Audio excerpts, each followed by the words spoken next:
Today I'm joined by previous guest, mentor and multiple business owner Elliot Wise.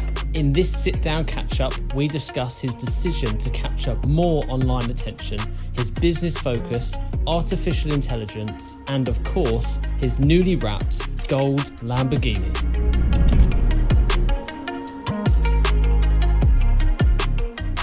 Well, first of all, Elliot, thanks for coming back on my channel. And it's great. More than welcome. You bought whiskey and cigars, so great to share a whiskey with you. And anyone's welcome if they've got cigars and whiskies in their hands. So. It's the entry gift. First of all, I want to start by asking you, why have you wrapped your Lambo in gold? He's gone straight in with that, has he? Yeah. And why do I wear gold jewellery and gold watches? Yeah. Because brand.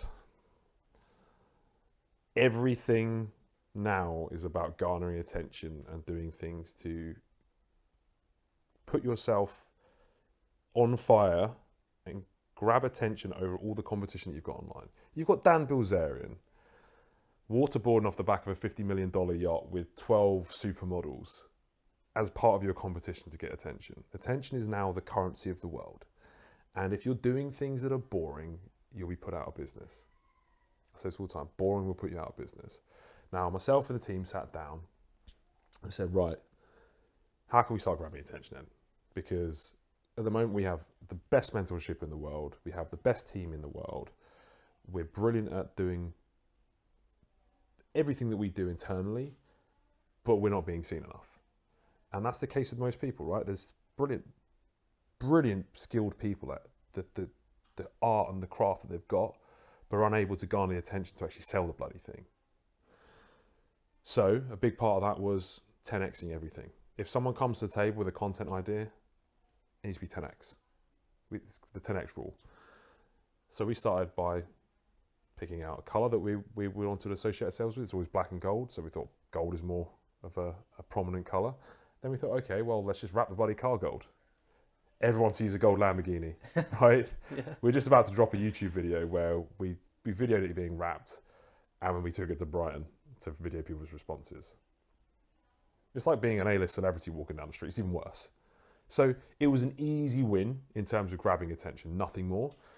The analogy I use is you light yourself on fire because everyone looks at someone that lights themselves on fire. You're going to think, good and bad. You think, who the fuck is that? Basically, that's the question we're trying to create is, who is that guy? That's the question I want to create around myself is everything that I do wants to, on the surface level of content is who is that guy? And then we think of content as a funnel. So that's surface level. You put yourself on fire, but then the idea is you put yourself out of fire very quickly in a really spectacular way, and then you sell the fire extinguisher, okay? So if you think of content as a funnel, surface level is who is that guy, good or bad? Then you come through the rest of the content, and as you get deeper and warmer, it becomes longer, more validative, more personal, where you suddenly start to realize, okay, this guy's solving and helping people become financially free, helping people master skills that they're going to help them for the rest of their lives. We're starting up charities, foundations, all this other stuff that we actually do, and we actually want to help people. But to get to that point of understanding and seeing that, we need to have gold Lamborghinis. Need to grab attention. Need to grab attention. So with the good, obviously, comes the bad, which we'll talk about in a second. But you're trying to get as many views as possible, and then through valuable information, you will obviously section some people into loyal followers who will then buy from you, and then there will be a portion, obviously, of just negative haters because you'll get a margin of that with everything you do. With the negativity, because I get a fair amount of that with some of the videos I've created, because it's not hard to see why, is it, Justin? Yeah. Well, that's harsh. Apart from the obvious, it's also because the fact that obviously I own properties and I look like I'm about 16. But with that negative hate, what do you think about that or those people? Is there something wrong with their mindset? Is there a reason that that's the first thing they turn to is hating on you? It's not their fault. The system, I call it the game. Program game has been designed to villainize people with success, and that's spread through parents to kids, but the parents have also had it through from their parents, and it's there because it's designed to keep you in place. If everyone, the analogy that people use is like crabs in a bucket. If a crab tries to climb out, every other crab will pull them back down and keep them in the bucket. So if you put crabs in a bucket, they'll never escape. Okay, And that is the exact same mentality that the system wants people to have, in that if we villainize the successful and we stop seeing that there is actually an opportunity out there to actually better ourselves, and rather focus on actually trying to pull back those people and stop them from getting to that place of success and helping you get to that place of success, then everyone stays in their place. They will never progress further. They don't want progression. They don't want people to be outside the box and become a threat to their system. Why don't they want that? Is that because they need people in certain Control. roles? Right. Control is very important for people that program the game. And the way I look at it is you have NPCs, non-player characters. You have what I class as losties, which are people that are aware that they're NPCs, that are on this repeat, they're on the hamster wheel, but desperate to get out. And then you have the players, guys like us, that level up, build the life that we want, have fun, be able to create generational wealth and live how we want to live. And there can't be too many players, otherwise the system would break. So that is the problem. And like I said, I don't blame the haters. I feel empathy for them, and I try to awaken as many as I can and turn as many NPCs into players as possible. But, it's not their fault. So I deploy empathy, and hopefully one day that will change. But if they don't, they don't. They can wash my car. And on that note, do you think the reason there are so many NPCs and losties, is that because of the UK, or is, why have they got to that state of mind? Is it because the way the UK is? I know you've mentioned control there, and they want that, but there seems to be such a vast gap now between the rich and the poor. Mm-hmm. Surely it's not just simple as they don't want them to be rich. What reasons are there? Well, I don't think that basically the control has been increased greatly recently, because I think that the systems and the powers that be have seen that with the birth of the internet, the spread of communication, they're at more threat than ever before. So as a result, religion is no longer a way of controlling people. Society has now had to have other constraints put on top of it, which are vastly more impactful than they ever have been before.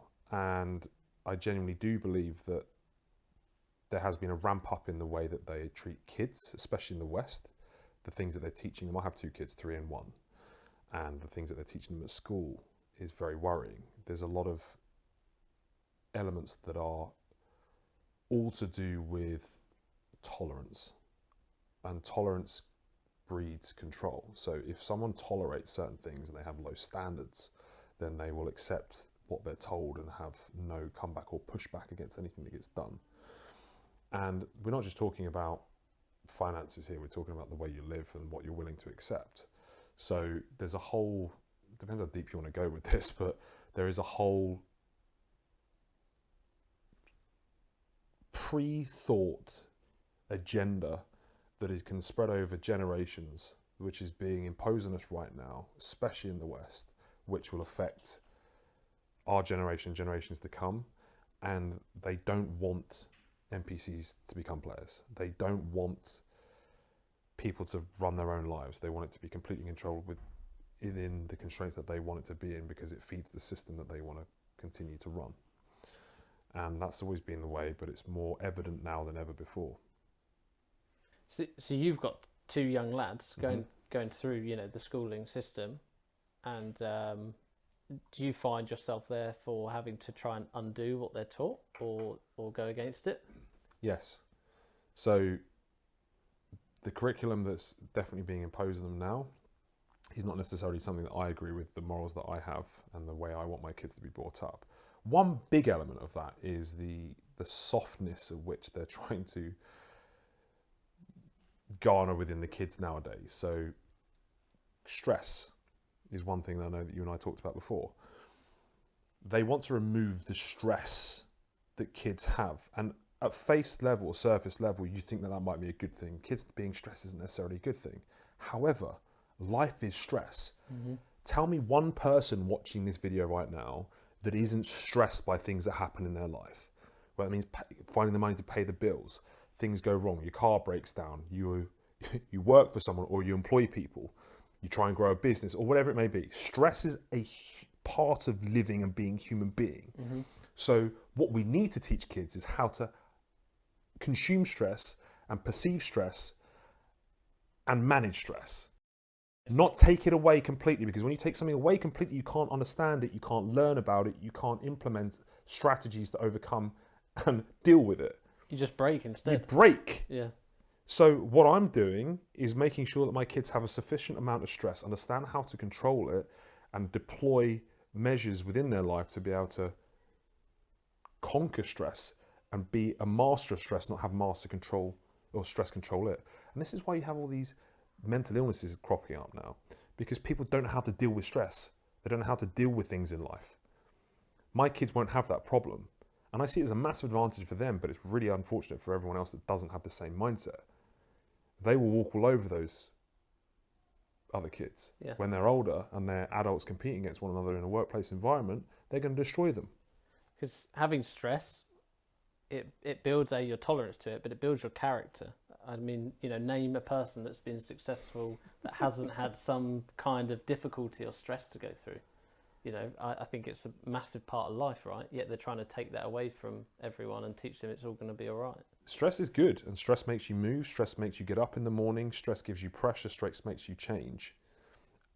Without stress, there can't be any... Stress is a resulting factor from you trying to do something that is different, that is new, that is progress. Mm-hmm. And when you do that, you have resistance, and that creates stress. And the perception of stress, for the most part, society tells you is negative. I see stress as a positive thing. If I'm not stressed at the end of the week or haven't had stress within the week, I know that that's an indicator that I haven't pushed hard enough and I haven't tried to change enough. So therefore, for me, a lack of stress is an indicator that things aren't moving, and therefore is a negative. Yeah. A good amount of stress means that things are moving in the right direction. I'm pushing the boundaries. And when you start going viral, and going back to what we were saying right at the beginning, drawing attention, going viral, that will create stress, because now you've got stress coming towards you from negativity, but you've also got stress going towards your business in the sense of people signing up and being part of your business, and then you'll have to learn how to deal with more demand. So I guess going back to the very beginning of this and talking about grabbing attention, going more viral, if we were to take this in a slightly different direction, if we go down the business route, because one thing I find, if I add an element of my own circumstances to this, I find that with some videos I can go somewhat viral, but then I almost get stressed by the fact that then breaks my businesses, because I get too many inquiries and enough demand that then I have the other result. So I almost find myself, in some instances, not always going hard enough, because I don't want to go too viral, break my business, because too many inquiries come in. In that instance, if a business owner is watching this, would you say that is it more important to garner attention, or is it more important to build your business first? I think I probably answered that, but do you have a particular opinion on that if you were starting from scratch? Learning the skill set to garner attention, like I said, is probably the most valuable thing that you'll be able to do in the 21st century and beyond, especially 2023 and beyond, because as I said, boring will put you out of business. If you have the ability to either create attention for yourself or have the ability to hire people that can create attention, I think that's number one. The way in which you do this, in terms of, do I go for a fulfillment-based business first, or do I go for a content-based business first? That's the question I think you're asking. Yeah. In my opinion, it doesn't matter. Okay. I think it's easier from my personal perspective to learn how to fulfill on a business than it is to learn how to create attention. Definitely. I've worked with thousands of people, and a lot of them are fantastic at what they do. Very few of them are very good at actually driving attention to what it is that they do. So if you have the ability that, if your biggest problem is that you're stressed because you're so good at garnering attention, your business can't handle it, that's a good thing. And then what I would then do is, like I say, back off, make sure the back end systems were sorted, hire someone if I didn't know what I was doing to actually fulfill and make sure that the capacity was there, and then go balls to the wall and bring in as much eyes on as humanly possible.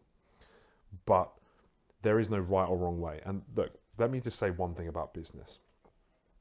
You can build and do whatever the hell you want. There is no shoulds. There is no definites in business. You can build and do things and create whatever you want in the way you want to create it. And that's the beautiful thing about business. It's all a game. Mm-hmm. There's no right or wrong. There's a lot of grey. There's no black and white. You can build and create. And I've seen things done in multitudes of ways. And I've seen millionaires that, like I say, have crazy morning routines, have all the strict strategies in place. And then I've seen millionaires that take recreational drugs, barely do any work, and that they break all the rules that we think are required to create a good business. The things that really matter is that you give a shit about the customer. Ultimately, you deliver a good service if you want to survive long term.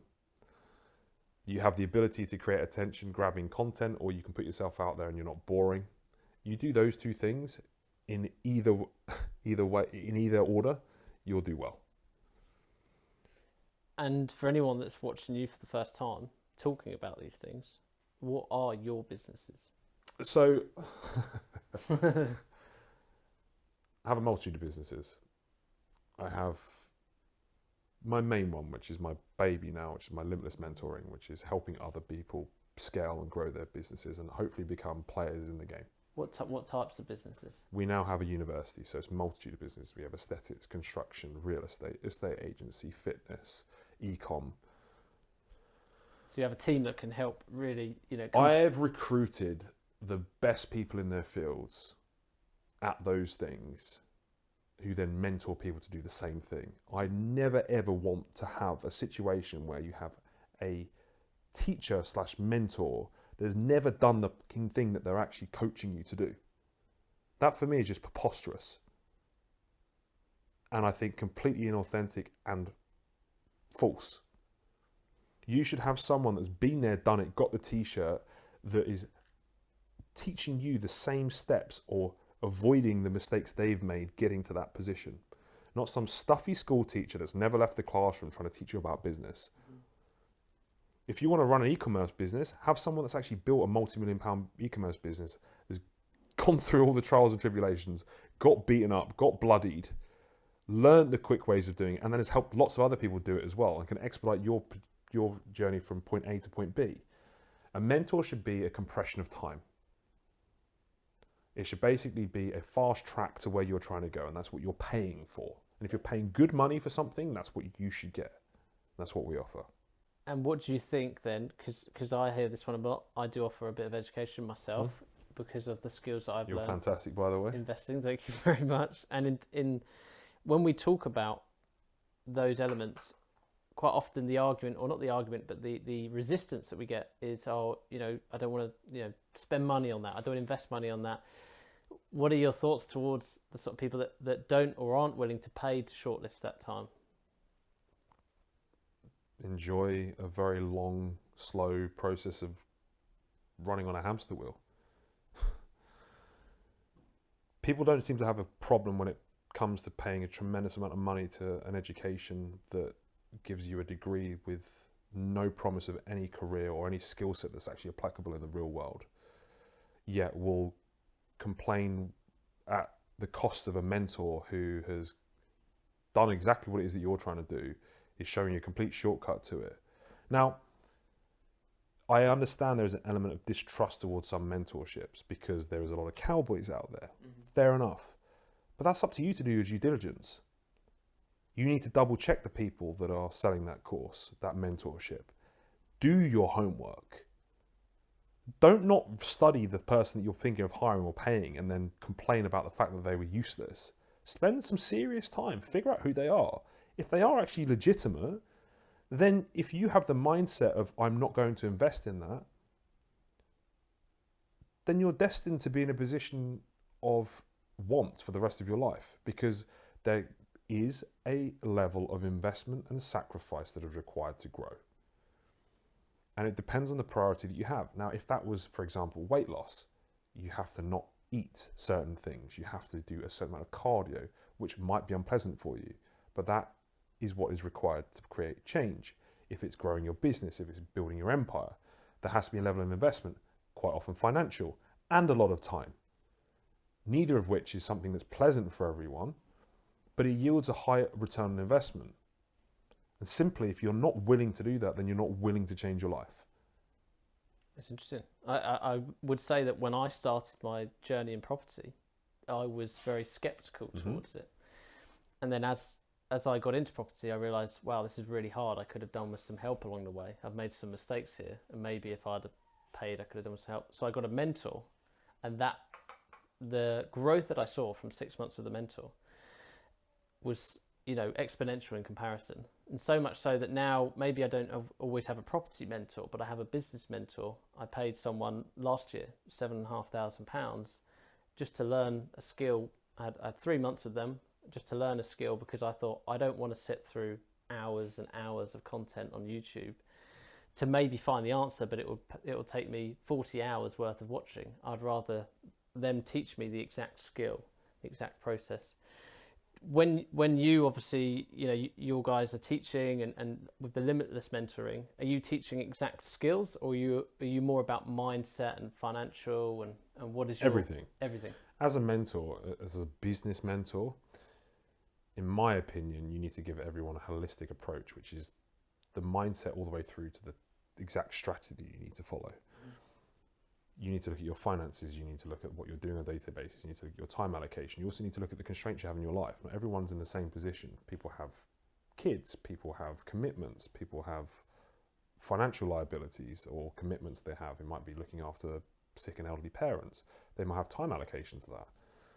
And as a business mentor, you have to be empathetic to that, and you have to build the strategy, mindset, and business that actually will help with that journey, which isn't easy and isn't a course, and it's not cookie cutter. And that's why if you are in that position, it's always best to find a mentor that can mentor you one-to-one, that gives you that bespoke help that you can apply contextually to your situation, not a general situation, because that's easy. Anyone can look on YouTube for that information, right? A mentor should be able to look at everything that you're doing, watch you apply it, and then adjust it for you. It's more bespoke. It has to be bespoke. Yeah. Has to be bespoke, and the more complex your life and your business, the more important it is to have it bespoke. Which is why a course doesn't necessarily work, but mentoring does. Courses sometimes work for people, but for the most part, if you are trying to build something really special and unique, you need bespoke mentorship. Interesting. No, that's good. And I guess for me, sitting here talking to you, one thing I always find valuable is to hear about what you're doing in terms of, because obviously you're building these huge businesses, huge teams, and you put so much time and focus into that. But when we talk about, because obviously a large portion of what I do is property and it's investing, what are your thoughts towards the property investment side of things in the UK? Is that something you're touching right now?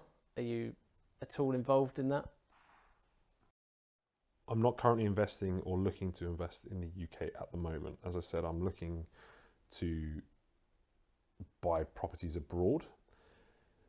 I am open for deals. The market is very much turning into a buyer's market, which is very appealing to me. And should the right thing come up, I will buy. So I'm very open to it, but I'm not actively searching for property deals. It's very, very, very volatile at the moment, especially the UK and America. And because of that, my forte isn't necessarily property. It's not my biggest area of skills. I'm creating a tremendous amount of return on the businesses that I have, which is through the education space predominantly, through the aesthetics company that we have with my wife. And those are yielding very good, solid returns. So because of that, I'm parking my money in those things and reinvesting in those things. So what I would advise people to do is invest in what you know. If you have a mentor that can help you with that, then great, trust in them. I love property in the UK. I don't think it's going to be long-term a bad investment. I do think that with the volatility of things at the moment, I'm better suited, and the growth that I'm going through, I'm requiring to invest a lot of money into the businesses. That being said, I've just sunk over £500,000 into a property in the UK, which is now my home. So there has been a tremendous amount of investment into the UK property market, of course. But like I said, I'm not actively searching for me personally right now. And when you say the market is volatile right now, what do you think has led us to this point? Whew, that's a deep question. Basically, since President Nixon in 1971, when he took the American government off the gold standards of the UK, they had hyperinflation. Well, you had quantitative easing, which basically meant that there was gold-backed reserves for printing money that was taken off. You used to have a certain amount of gold in the banks. Basically speaking, there used to have to be a certain amount of gold in the bank if you had to print a certain amount of money. That got removed. Mm-hmm. They've just printed money at will for pretty much the last 50 years, which has created a tremendous amount of volatility in the dollar predominantly, which is the global currency of the world. And there's been a lot of weird agendas which have started cropping up, which I think have been down to trying to implement more control through the West. And because of that, I don't trust the government, frankly, at all. And I have no idea what they're going to do. Anything that I think is a rational move, they haven't done. Through the pandemic, through government policies, through Brexit, it's all not made any sense to me. And because of that, I find it very hard to park a lot of my money into a country that I don't understand and understand what they're doing. So I'm just being careful. When I don't understand something, I spread risk. And like I said, I'll invest in things that I understand, that I'm confident in. And right now, I'm not particularly confident in the way things are going. So I'll park some money here. I'll park some money in Europe. I'll park some money in the Middle East. And that's the way I'm going to do it. I'm not saying don't invest in the UK. And I think there's going to be some absolute bargains coming up. I'm going to look at commercial, I'm going to look at property development. I'm going to look at land. But I'm not actively searching. If something great comes along, I'll buy it. Do you have much money in the bank? No. So you're always allocating it somewhere? I always have enough money for about 6 months worth of operating capital for a business, about 3 to 4 months for my personal, and I always have assets that I can sell very quickly should I need to free up more. And other than that, unless I'm saving for something big, everything else is reinvested. And that's generally into business, property? I pile it all back into the business right now. I get tremendous amounts of return on my businesses. And that's for me because I'm very good at it. So that's where I feel comfortable putting it in. And right now it needs all of the petrol to basically make that thing grow. And so I'm pumping it back in for fuel. Now, I love property in the fact that it's a great store of wealth and is a good hedge over time. But I'm at the moment in a very, very aggressive growth phase. Very aggressive growth phase. I need all the fuel and capital I can possibly get my hands on to keep pumping it back in. I'm acquiring a few businesses which I can't actually talk about at the moment. So I'm buying a few businesses too, which I think will become more of a prominent thing for me, which actually own some property too. So that's something I look at when I'm buying businesses is do they actually own tangible assets like property, because then that diversifies and hedges my risk when I buy the things. And I think properties and businesses are going to be the two things that I acquire going forward. Where they are in the world, that's yet to be decided. But yeah, what interests me is a slight tangent, is the fact that you are very good, I feel, at managing multiple businesses. Whereas I would say I'm not very good at that, for one. I've tried it and I'm not. I feel like my attention is too diluted. Maybe it's because I don't systemize or grow the team quick enough, or whatever it is. But also I see other people or other, influencers, like entrepreneurial influencers saying you're far better to put more time into one business. What are your thoughts on that? Do one. One of the biggest mistakes I've ever made is trying to juggle too many businesses. Now, yes, I'm good at juggling multiple businesses, but imagine how good I'll be if I just did one. Okay? One of my biggest flaws is that I love business too much. And for me, the opportunity to get involved in new businesses that are exciting is like a kid at Christmas. Yeah. It's my Achilles heel, it's my kryptonite. So the fact that I have multiple businesses is more for the fact that I fucking just love it than an actual optimal business strategy. Yeah. So if you said to me, Elliot, what would be the optimal way to make money? I'd sell the other businesses off. Okay? And just focus on one. Focus on one. So don't do as I say, not as I do. Okay. Yeah. And I completely we completely disregard anything that I'm actually doing, because you do spread yourself thin. You can't be as innovative. And actually, what I've done is I've actually exited a few companies recently, Right. and I've realigned 90% of my time into Limitless. When you say exit, do you mean close, or what do you mean sell? Right. Sole positions. Brilliant. Okay. Sole positions, and the other businesses that I'm buying is more from a personal perspective to help people that are close to me, not for myself. So those are for different reasons. But what I've actually done is taken my own advice for once, Yeah. and tried to hone down my bandwidth drain and focus and align into one core business, which is Limitless, which is going to have multiple assets within it, or facets within it. Yes.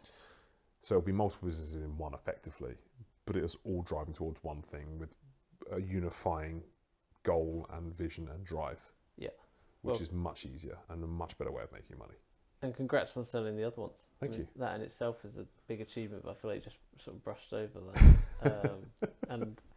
And good, and obviously good if you can put more focus into Limitless. You mentioned something earlier on, which didn't go into much, which was charities. Mm-hmm. Have you got your own charity? We're in the process of setting up a foundation. Mm-hmm. So one big thing that I've found is that when you hit a certain income level and you've bought all the materialistic things that you wanted to buy, buying more things for yourself doesn't really increase your utility, your fulfillment in life.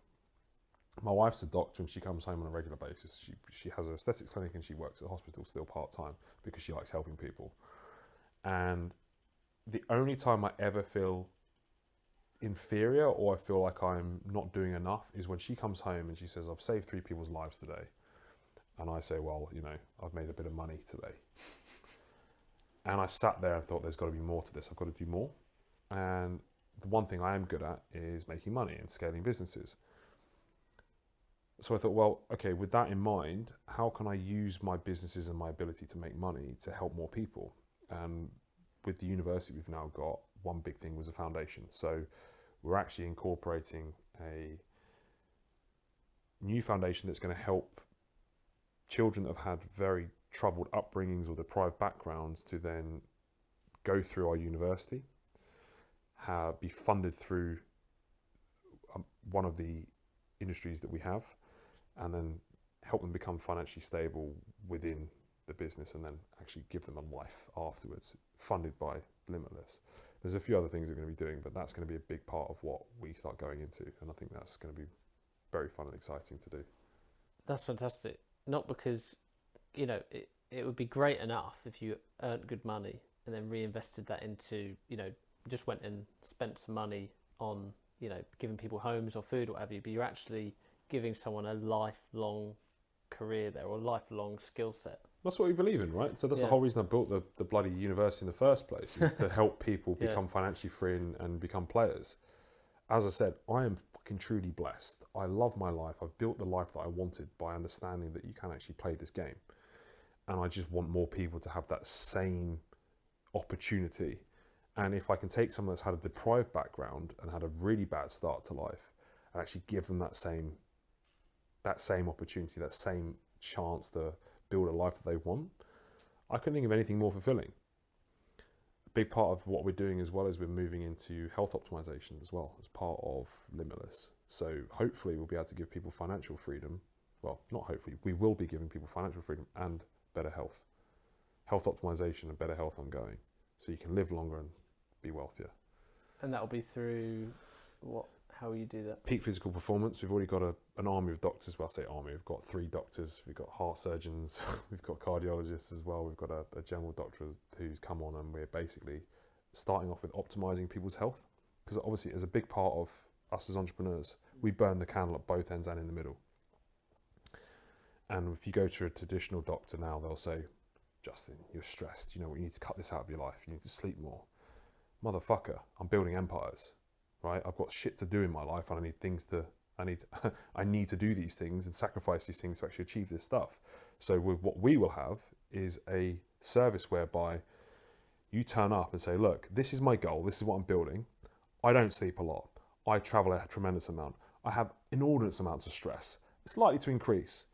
But I need to run faster. I need to sleep better. I need to have my hormones optimized. I need to be a machine. while still doing this stuff, if not worse. So don't tell me what I don't need to do, just tell me what I need to do. So they do a full health audit. We've started doing this with some very high value people already, myself included. We do a full health audit. We test absolutely everything. We then start to optimize everything from the ground up, from nutrition to hormones to sleep to whatever we can to make that you, as a Formula One racing car, can run around that track even faster. And you have your pit stop crew, who is your peak physical performance team, making sure that they're tinkering the engine, they're optimizing things, and they're putting everything there. So that's going to be being rolled out very, very soon commercially to everyone else. So that when you enter Limitless, you can be limitless. Yeah, I think it's brilliant. I think that's something that's health is massively underrated, and actually I say that, but it's finally getting addressed in some ways. So I think that is ever so important. Now I'm going to go off in a slightly different tangent, which the only reason I want to do so is because I want to draw out as much value from you as possible. I know you've got so much to offer people listening, which is why I go in so many different tangents. But something I want to ask you about is AI, because it's such a huge opportunity. It's what I keep hearing, but admittedly, I'm so stuck in my day to day that I can't even put part of my brain towards AI right now. I think, look, I know that's important. I know it's probably going to impact me because I'm not doing anything. But right now, I'm just so focused on my other day-to-day tasks. I haven't done anything towards, apart from maybe occasionally helping me write blogs and different, or scripts or different things like that.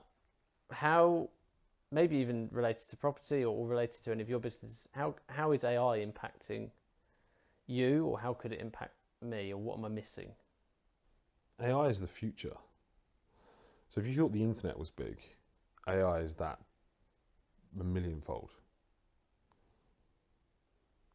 AI will make the cost of intelligence go to zero. So anything that's skilled or requires knowledge will be free very shortly. That's profound. Right. Okay? Basically, anyone that needs to know anything or do anything that requires any form of knowledge or skill will be accessible via AI very soon. Now, I say free, it'll be probably some sort of paid software or some sort of general artificial intelligence, which will likely be through Google or Microsoft with the way the war is going at the moment. Because you have OpenAI and you have Bard, which are the two main competitors. You've got Google and Microsoft, which are both pretty much, well, OpenAI is funded by Microsoft and Bard is Google. Now, how is that going to affect you and how is it going to affect everyone else? There's going to be, as with everything, an arbitrage window. And what I mean by arbitrage is there's a period where a lot of people aren't adopting it and some people do. And the terminology I like to use is there's going to be people cyborging themselves. So if you're running a business and you're not using AI, and I am, that's like the easiest analogy to use is like a toddler playing rugby against a highly muscled New Zealander professional rugby player. They're going to obliterate you. Yeah. What AI is going to do is level the playing field because it's a leverage. It's going to be the ability to run jobs and functions within a company through AI which normally would have taken a tremendous amount of work, manual labor from people within that company. So a small bootstrapped company will be able to do the output of some enormous industry or institution. And it's going to get very exciting. How it can be used for the average person is basically open to you at this point. So AI is so new that the benefits from it are going to come from your ability to innovate and be imaginative with the software. Because it's not been done before. It's absolutely profound, the things that it's doing. And what it's doing is it's taking the jobs of ironically, people thought it was going to be and as with everything that's happened in history, when new technologies come around, what happens is you tend to replace the non-skilled or lower skilled labour classes or ranks. What AI is doing is replacing the high skilled labourers, doctors, lawyers, content creators. They're the first ones to go. which is the first time this has ever happened. So if you are running a business, the easiest way to look at it right now is, using that analogy again, is putting a business on steroids. So in this period right now, before artificial intelligence comes along, which is basically means it'll do everything for you.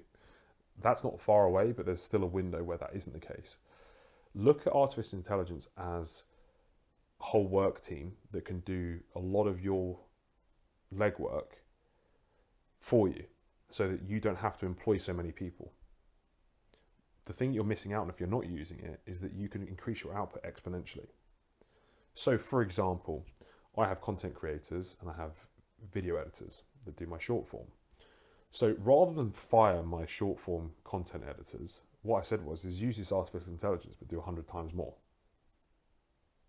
Because they can do things quicker, more efficiently. And then spend your time doing the things that the AI can't do right now, which is some of the creative stuff, some of the things that really, maybe the color grading or getting things slightly right, also a bit more research. So spend your time on those things, which are going to give me the advantage over everyone else, because you now have more time because you're not spending it doing the legwork. You've got the AI plus the human. AI plus the human, and with a lot more time. So you can get a higher return on investment of your time because you're doing things that other people can't do. So think about it as additional staff, think about it as leverage, think about it as the ability to minimize your costs and increase your margins. And you can't afford not to look into it. Because, yeah, I didn't have the time. I did not have the time to look into AI, but it was so important that I had to make time. Got you. Because that's how I feel. I mean, it's ridiculous. I, of course, have time, but you end up filling your time with other busy, silly tasks. Everyone has the time, you just don't prioritize it enough. So that's the worst saying in the world, is I don't have time for something. Yes. Everyone has time for something, it's just you don't prioritize it enough. Which is what I feel it is. You don't see the value in it yet enough to justify cutting something else out. And because it's not a known system within the kind of business I run, I'm kind of going, well, we don't know how to use it, but really I should be going, how can I use it? Mm-hmm. How, what way is it best fit into my business? The most successful business people will spot the things that are going to help them get the advantage in their business. And artificial intelligence is definitely that thing. And to neglect it because it's too much of a hassle because you're too focused on other things right now would be a shame. It would be a mistake. At the very least, hire someone that knows about artificial intelligence to tell you how to put it into your business. Okay. And help you with that, at the very least. Delegate it out. Even if you don't have the time to learn it yourself, get someone else to tell you how you can use it. You create a lot of content. There's a tremendous amount of AI tools that you can use for content. You do meetings. There's lots of things that can increase the ability to help you record meetings, output the key take-homes from it, systemize and track everything. If you're doing outreach, cold outreach, there's all these things now that can help you sell. Right. You've got Auto GPT, which can basically record functions off your computer, can crawl websites, can get URLs, emails, send emails out for you, record everything for you, and basically work as a human being at scale, non-stop, 24/7 for you. Yeah, so there's so much I just don't know. Start learning a little bit. The same way you wanted to learn how to plaster just so you knew how it worked, just start delving into AI a little bit. Go down the rabbit hole. Where would you start me off? Where would I start you off? Would I YouTube it? Would I Google it? YouTube it and start to use it. So particular functions in your business that you think you might want to potentially replace, Google those things and how you can use AI to help you. I should tell you what, one of the best things to use is AI, to ask AI how to use AI. Go on ChatGPT, say, I run this company. I'm thinking of using AI to help me with this, this, and this. What softwares would you recommend that I use to help me perform these functions? It'll tell you. That's nuts. You don't need to know. This is the whole point. Yeah. Artificial intelligence will tell you how to use artificial intelligence. That's crazy. Go on ChatGPT 4. Yeah. And ask it what you should use within your business. I will do that. You can give it your business's outline as an overview and be like, okay, how can I use artificial intelligence to help me run my business, to cut costs and increase output? It will tell you. I don't even need to tell you. No, it's good. It's clever. I like how you're using it as well to tying with the theme of how we started, go back viral. You know, you're using it to create a larger output of short form content. I hadn't even thought about that, you know, until you mentioned it. So I've actually been running an AI course on how to use AI. And then using AI, I then transcribed the whole bloody thing into Spanish. I actually nicked that off Mr. Beast because I know he has a Spanish YouTube video. Yeah. But we used AI to then actually clone my voice in Spanish and dub it in Spanish, then run Facebook ads in Spanish to sell the Spanish course. And we to any Spanish-speaking countries. I had courses going to Cuba, South America, Mexico, all over the shop. And it did well. It did very well. And we did that just as a test. And that was all run AI. We made ads using AI to say that the ad was made using AI, and we'll teach you how to use AI. Then created a landing page using all the copy and everything in it, and the videos in it using AI. This is outrageous. It is very outrageous. It's great though, I love it. And just shows how much I'm missing, I think, because I haven't grasped the concept of it. I think you hear the term AI and you think, you know, it's a... Right now, with that mindset, Yeah. that's like your parents when the internet came about going, why on earth would you want to use that? Yes, and I even feel like I'm like that.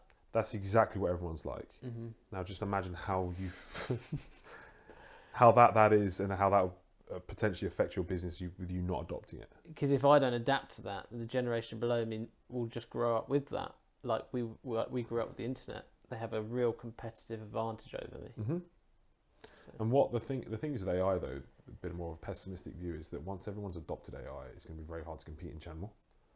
So at the very least, you can get very far ahead very quickly using AI if you get on it quick. So I do think there's a time window to this. Of exponential growth, I guess, if you jump on early. And then there'll be a few businesses that use AI that crush everyone else and no one else will be able to get way in. Okay, well, I think that's given me the kick up the arse, if anything. Hopefully a lot of people watching as well will really get going with that after hearing that. I think if you could give advice to maybe someone that isn't in the position they want to be, if maybe they feel like they're stuck in a rut, maybe if we could keep it quite generic, so then it could be to someone who isn't doing very well in their eyes, or maybe they are doing okay in terms of a career, but they're not where they want to be. I know it's quite a generic question, but where would you send someone first, or what would you get them doing? Is it learning information? Is it, would you put everyone in the direction of leaving and starting their own business? What's your main... Number one, if you are not happy with where you are in your life, before you do anything, you need to start introspectively thinking. You need to figure out what decisions and what belief systems or social pressures you've had in your life that have got you to the position you are right now. And before you make any more decisions about the direction of which you're going to move in your life, you need to figure out what's actually going to make you happy and what's really going to fulfill you. And that really comes down to really breaking down everything that you do and think on a day-to-day basis. And what you'll find is if you really have some time for self-reflection and look into yourself, there'll be a lot of things that you're doing that aren't for you, that are for someone else, that are because of some imposed belief systems.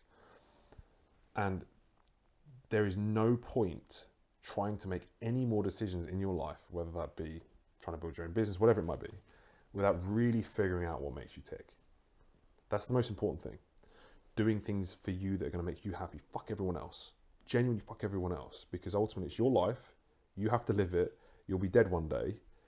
And if you do things for other people and not for you, you're always going to be at a point of unfulfillment and unhappiness. What I think happens is when you're a kid, I don't know if this camera's going to pick it up, but when you're a kid, you don't tend to listen to societal pressures. Yeah, you have your parents' influence, but you do things that make you happy. You work on impulse, you work on things that make you happy. And you follow this line. Then what happens is society and the world gets in the way. And then you start getting pressure to potentially go down a career path that doesn't make you happy. Or you start to try and buy things because you think that's going to make someone else impressed, or whatever it might be. And then what happens is you start to live a lifeline that's different from what's actually your internal fulfillment line. And then a gap starts to open up. And I think the difference between the two gaps of what really fulfills you and what society thinks, or you do for society, is depression and unhappiness. So you need to get yourself back on your internal fulfillment line. That might sound a bit kooky, but it's not. You have to stop giving a fuck what other people think. You have to figure out what really makes you tick, and then you've got to start making decisions that are going to make those things become a reality. And then start working towards those regardless of what else is going to occur around you, who you're going to upset, whether it be your parents, your friends, your girlfriend, your boyfriend, whatever. If it's not going to make Instagram happy, it doesn't matter. So once you have that in mind, aggressively do everything in your power to find people that can help you achieve those things that you really want to achieve. Because ultimately, what's the alternative? You pursue the rest of your life unhappy, miserable, and then end up in a box. And before you end up in the box, you have regret. That's exactly that. Always ask your 85-year-old self what you should do. That is so important. It's a framework that I use all the time, which is, what decision would I make? For example, I could be really extreme with the way I run my businesses so that they're probably more optimal for creating revenue and profit. But when I get to 85, if I had the option of earning 20 million versus 60 million, would the extra 40 million be worth the sacrifice that it took to earn that extra 40 million? No. I'd rather have had the happiness and the less optimal side. And the same framework can be applied to your business. Because that career that you're currently pursuing for your parents or whoever it is to try and make them proud, and the reward from that, better than you actually living a fulfilled life of happiness and enjoyment and being around people you want to be around? No, it wouldn't be. So I think that's super important, is looking internally first before you do anything. I think that's fantastic advice. I think, from my journey, I had maybe a little bit of, I felt there was a little bit of pressure to go the typical route and to follow the idea of getting a career and following that path. And maybe when I made the decision to go completely against that, some of my family members weren't happy or were worried that I was making the wrong decision. But ultimately, now I made that decision, A, I felt great to start with, and B, as the time goes on, and they see that you're actually doing okay, and that you haven't completely screwed up your life. In fact, you made a really good decision for your own happiness. They jump on board anyway. One thing from me, just almost in reverse to what people might typically think, and the 16-year-old version of me would love to, and still would at this age, as much as I love houses, number one. Number two is cars. When I see a gold Lambo out there, that gives me all sorts of excitement. But in a very weird and bizarre way, I almost feel external pressure to not go and buy the gold Lambo, because a lot of, for example, in my industry, the property industry, the first thing you do when you make a bit of money is you go out and buy a flash car. And I feel like people get a lot of hate and disrespect because of that. So I've almost got to the point now where I'm, earning enough money I can do that, but I've put off doing it. Instead, I drive around in some beaten up old car, which some days I wake up and I'm like, why am I doing that? And then other days I've gone to actually test drive cars and I've walked away going, I think I'll get too much judgment off the back of this. I don't know if you've any thoughts on that. Am I thinking too much about others? Am I stopping my own growth from doing that? Absolutely. You're allowing other people's judgments of you to dictate how you're living your life. You're going to be eternally miserable if you do that, especially when you live in a world of content creation and social media. Yeah. It's a world of judgment. But how you perceive that judgment is up to you. If you want to buy a Lamborghini, buy a Lamborghini. If you want to get a scooter, if you want to hug trees, that's entirely up to you. Judgment is always going to be part of whatever it is that you do, because if you have a banger, people will judge you for that. If you have a Lamborghini, people will judge you for that. Why does it matter? They don't live your life. They don't walk in your shoes. Unless it was ultimately going to completely destroy your business from the decision that you made, and that was a bother to you, then it shouldn't matter at all. They're not paying the bills. Why is it you think that you care so much what people think of you? Where is that coming from? Where did that start? Obviously, you are pretty prominent on social media. You've done a very good job. You're very well looked. You're very well thought after, and with that comes a lot of social judgment. How is it that you still worry so much about that, considering that you've got to this point in your journey? I still really deeply think about each individual comment, and I think it's not a good strategy, but also is a good strategy, because I listen to feedback, because often in a negative comment there's sometimes just completely poor mindset, and you can often tell the difference between wrong mindset and actually criticism, but there's feedback in that criticism. So in some terms I think I'm good because I listen to that and I can build off that, and then in other ways I think I listen too much, and I've stopped me, it has stopped me from purchasing certain things. I think, well, maybe they're right. Why should I go and buy that? Maybe I should just buy another house. So there's a lot to internally, I think on there. You need to optimize for happiness, and it is also very good to have a framework that you do look at criticism. For me personally, I have a small team that I will listen to first and foremost, who will keep me in check, because yes, there is an element of social validation, social constraints, and someone to keep you checks and balances, where I have my small team that I will go to first, and then I will listen to comments after, should I need to. But ultimately, one of the biggest things I live by is, if I think I shouldn't post something because it can upset someone, I definitely post it. That shouldn't be a consideration. And I think let me rephrase this whole thing. I think one of the most important things in terms of building your personal brand going forward is authenticity. And if you're leading your judgments of how you act in your life and the things you do and the things you purchase based on the comments of other people, that isn't authentic. True. And I think ultimately it's going to be a massive hindrance to you and the scalability of your brand if you do allow those things to control your decision-making process. Whereas me, even if it hurt me in the short term, from a financial perspective, to act on the things that I want in my life, I do think it'll actually benefit me more in the long run. Because what will happen is you'll filter out the people that aren't like you. Those people that didn't agree with that decision in the first place will no longer follow you, or they will continue to just bash you. But then what we will do is you'll cultivate and engineer people and a team of followers, a family of followers that really believe in who you are, your ideologies, your beliefs. And that will be the people that will buy from you, that will fund your business long term. So I think if you're looking at it from a long-term win, be authentic, do what makes you happy. Plus, you'll also be happier. Oh yeah, I feel like I'd be happier. So do what you need to do, and I think everything will click into place. I think that's fantastic advice. Thank you very much. I think it's a brilliant place to end this video, and thank you very much for coming on and being Anytime. a great guest. Anytime. Loved it. So much value. I really appreciate it. Thank you, Justin. Always, mate. Good to see you.